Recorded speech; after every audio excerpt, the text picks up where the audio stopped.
tell me a little bit about yourself. It's like, what brought you to Athens, and what do you do for a living? Sure. So like a lot of people, I came to Athens for UGA. I had never been here before until I came up here, and I immediately fell in love with Athens and the small town feel. I'm from Savannah. It's very similar to Athens in a lot of ways. It's just the downtown area kind of feels like, I guess, a more cozy version of the Savannah downtown. And so as far as what I do for a living, I fix phones over and tablets and computers over at Dr. Phone Fix inside the Epsridge Parkway Walmart.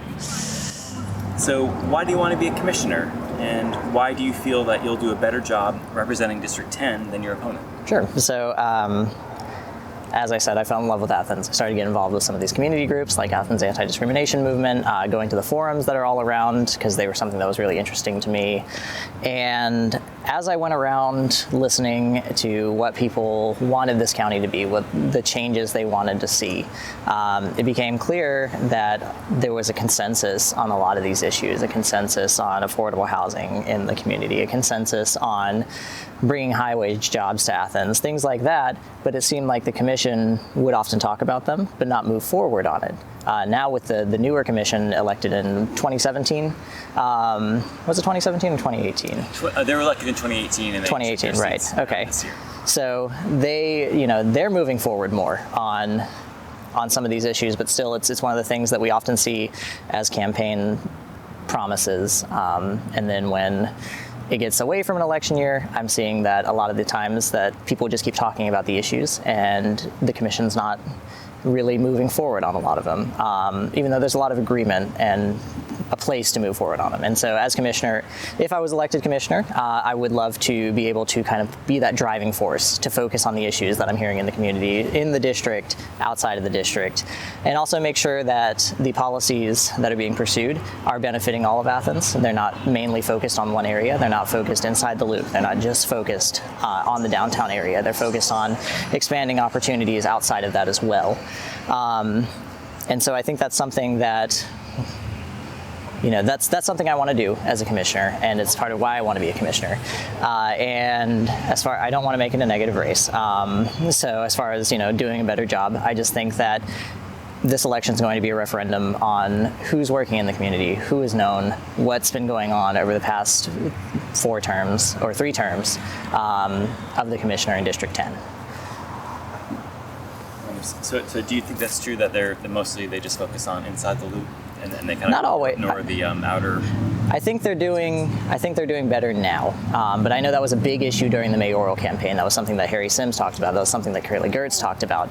Is you had a lot of focus on what's inside the loop. You had a lot of focus on the downtown area, and a lot of the times the other districts outside of that, District 4, District 2, District 10. Now, a lot of these districts were kind of that don't have the downtown area. We're kind of being left out of that. And now, of course, you are seeing movement towards it, but it was a long process and almost a change of the entire commission. Half the commission changed over before that focus kind of came back to the districts that they're in. Now you have focuses on things like Bethel Homes. Now you have things like that are finally being focused on rather than just how do we continue to expand the downtown area, which is a good priority, but you should also look at how can we make sure that people that don't live in the downtown area are also receiving benefits from changes the commission is pursuing. So this is a nonpartisan race, but party identification is still very important to a lot of voters. And I know that you've been active in the UGA College Republicans, and I was just wondering if you still consider yourself a Republican.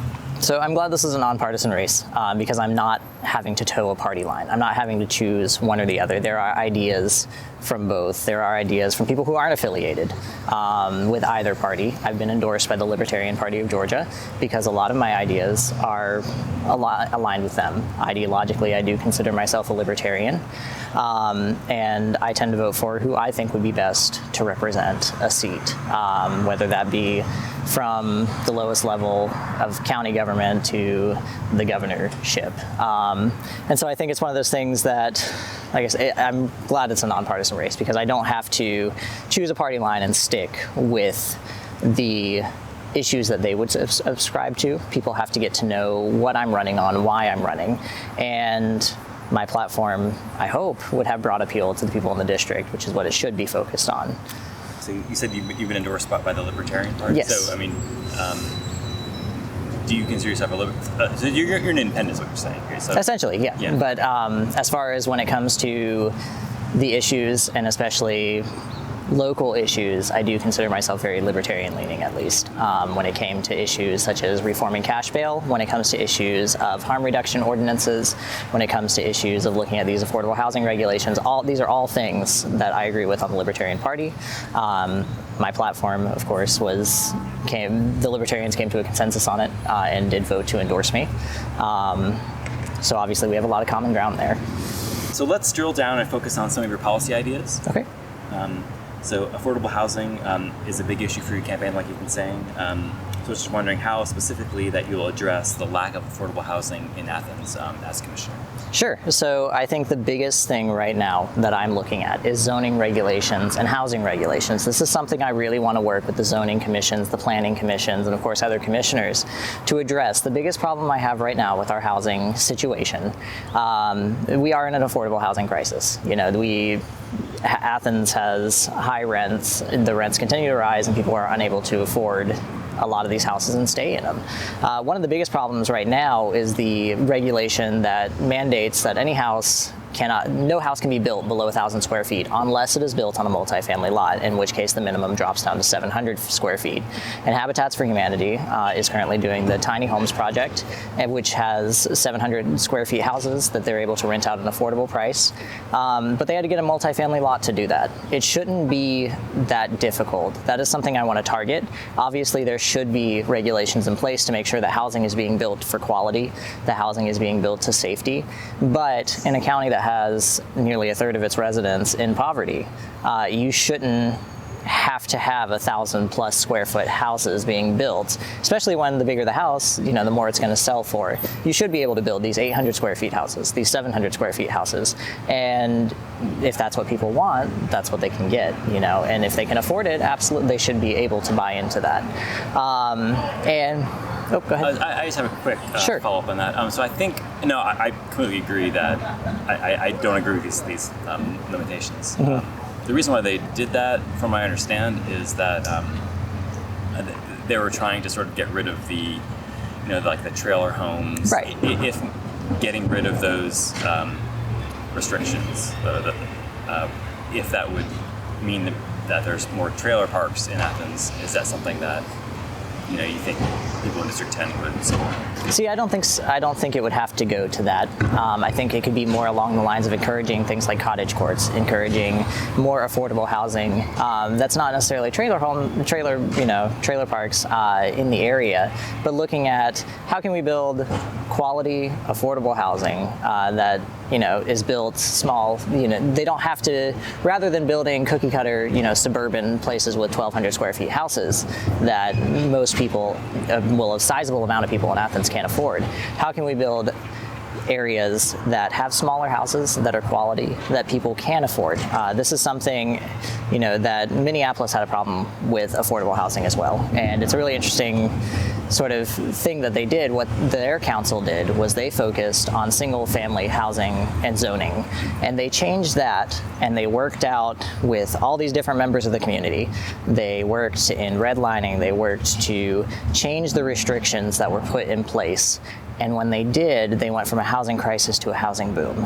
They no longer had a shortage of affordable housing. Now they were able to get people in houses, and it didn't require a growth in trailer parks. It didn't require a growth in shoddy housing. They were quality houses, but all it took was just revising single-family zoning laws. And so that's something that I definitely want to look, how can we apply that project to Athens? How can we change some of the zoning laws to make sure that we have quality housing that looks good in the county. We make sure that the county looks nice, but it also makes sure that people are able to afford houses and they're not being forced out to Oconee County, or they're not being forced out further to any surrounding counties because they can't afford housing here. Let's see. And you've also said that you want to freeze property taxes. Mm-hmm. So if our local government needed extra revenue for something, I was just wondering what sources of funding that you would look to instead. Sure. So I want property tax raises to be the absolute last resort. Obviously, they're going to move up automatically as property values goes up. That's something that the commission can't change. However, what I want to make sure is that the commission is not raising the mills to spend more on projects. I would like us to look at using, Athens has the great resource of the SPLOST, looking at if we have projects that need funding, can they wait? And if not, like I said, absolute last resort, property tax raises. Because I think what it comes down to is property tax is definitely a part of affordable housing. It's after you pay that mortgage, are you going to be able to afford to continue living there? If your property tax is raised, now all of a sudden you're in a situation where you can no longer afford that house, or now your budget's a lot tighter. So that's something I want to focus on, is making sure that people who purchase a house are able to stay there, that their property taxes aren't continuously raising to fund projects, unless the county absolutely has to. And like I said, the resources that we have as far as the SPLOST is concerned, as far as the project list, making sure that any project that can wait is suggested to a committee for that is asked, can we put it on that project list? Where else can we get the funds? Can this be something that we can form a partnership with other groups, rather than raising the property taxes in the county? Okay. So if I heard you right, so you would support something like a SPLOST or another sales tax kind of thing over property tax increases? Is that correct? Over property tax increase, How do you feel about the current SPLOST that voters actually, you can vote on that right now? Yeah. As we're talking. Well, I hope people go vote, how they feel on it. Currently, I am pretty ecstatic about some of the projects. I do like the idea of the East Side Library. I think that was something we talked about at the last meeting. I like the idea of the Solarize Athens. I'm glad that that's coming here. So there's a lot of good on the project, and there's a lot of projects that I still don't know quite what they entail, because they're kind of, those smaller, not smaller, but those projects that are just, they're needed, but they're not flashy, and they're not the ones that are publicized as much, renovations to things like Bear Park, Hollow, and things like that. So I think that there's a lot of good in this SPLOST. And so I'm interested. Is there anything on there you don't support? There's so many projects. It's right. So there's got to be something. Right. I'll be honest. I'm not a huge fan of the arena. I see where it's coming from. I do. I think that is one. I want to point out, I think it's very important to have a epicenter of culture in any city. I've been to the Classic Center to see a production of Rent. It was great. The Classic Center has a lot to offer, and I think that people, especially with their pledge to bring living wage jobs and hire people within the county, I do think that that's a good start. I am a little concerned with the amount that was allocated to it. I would have liked to have seen maybe a smaller amount and maybe more later on. And I am a little concerned with the process of it being not put on the list and then re-added to the list, I think was my biggest issues with that. So that's the one I'm not quite ecstatic about, but I don't think that it's a make or break. So if you were a commissioner, would you listen closely to the Citizens Committee, or do you think there's some certain situations where it makes sense to put on a project that they didn't necessarily support? I would definitely listen to the Citizens Committee. It's there for a reason. It's there to get a general feel of what the communities are feeling. Beyond that, I would also, welcome more citizens' input before it's finalized, rather than just the meeting before the projects are finalized. I know that there were other meetings before them, but the Classic Center was one of the ones that it was added, and then there was one last meeting, a special called session, to finalize. And so it's kind of one of those things I would look for more input, and definitely, yes, listen to the Citizens Committee. It is there for a reason. 22 people definitely have a lot more opinions than just 10, or 11, including the mayor. So I think it's one of those things that you kind of get a more diverse range of opinions, and if they suggest things on a project, obviously I do think it is good to look at those objectively and talk with the commission, like, how is this possible? How much can we allocate to this? What are the pros and cons of it? Definitely, I think that's absolutely okay to do, but definitely I would lean very heavily on the Citizens Committee recommendations. So are there any other major issues your campaign is focused on, or any big changes that you would like to bring to City Hall? Sure. So one of the biggest things I'm focused on is transparency. Transparency in one of the good things that our county does right now is they record pretty much all the meetings, and it's on the public forum. Anyone can go back, look at them, and they do post when the meetings are, especially the work sessions. Those are on a pretty set schedule. The one thing that I want to focus on is making sure that special called sessions, if possible, I would like to see those put up 48 hours in advance to allow people to plan to go to them. Sometimes these meetings are put up hours before they're called, which makes it really hard to plan. If if you are at work or if you had something else going on, you're not able to say, oh, I need to go buy this. This is important to me.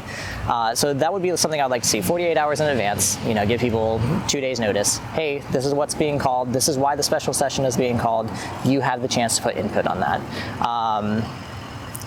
That's my biggest focus, biggest thing as far as transparency is concerned. It's a more minor thing, and I think it's something that the commissioners could do.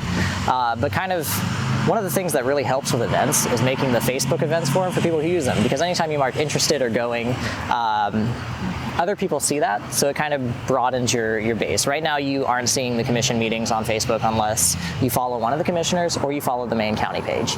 And even then, it's a little hard with the county page because they post everything at once, so you kind of have like blocks of posts. So I would like to see maybe one of the, any of the commissioners in their districts posting on their candidate pages or their public figure pages, hey, this meeting's happening, you can click on this if you want to go, and then that way more people can see it.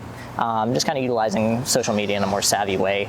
As far as one last aspect of transparency, I actually really like what Commissioner Denson does with his town halls. Having a monthly town hall would be something I would absolutely be open to doing, would love to do. I think it's very important that people know why their commissioner is taking the votes and they know who their commissioner is. So I think that's one of the other things I would pursue in my personal capacity. So how can voters in District 10 learn more about your candidacy if they have additional questions? So where is District 10 exactly? Okay. What part of the county are we talking about? Sure. So to find out more about my candidacy, back to the social media savvy, my Facebook page and my Instagram page are both under the same handle, Spiva, S-P-I-V-A, the number 4, A-T-H, Spiva for Ath. My phone number is on there. And of course my email, devonspiva@gmail.com, first and last name, easy enough. And so anyone who has questions can email me, they can call me, I'll pick up if I'm not at work. If not, I'll give them a call back, or they can go to my Facebook page where I have my platform listed out, and I post thoughts on other things too. Now District 10, so District 10 is kind of like a triangle at the tail end of the county. It covers all of Timothy Road, it covers Epsbridge Parkway up to the Oconee line, and it covers Old Epsbridge Parkway and a few other areas, smaller roads. And it has, if you vote at the library or if you vote at Timothy Elementary, you might be in the district. It's a little difficult because there is some overlap there, but definitely at Timothy Elementary, you're about 90% sure to be in the district. And let's see, so that's as far as neighborhoods: Kingswood, Idlewood, apartment complexes, Abbey West, Athens Ridge, River Club, and a few others. All right, cool. Do you have anything else that you'd like to say? I don't think so. No, Okay, I think we awesome. covered just about everything. Well, thanks so much. Yeah, well, thank you. Yeah.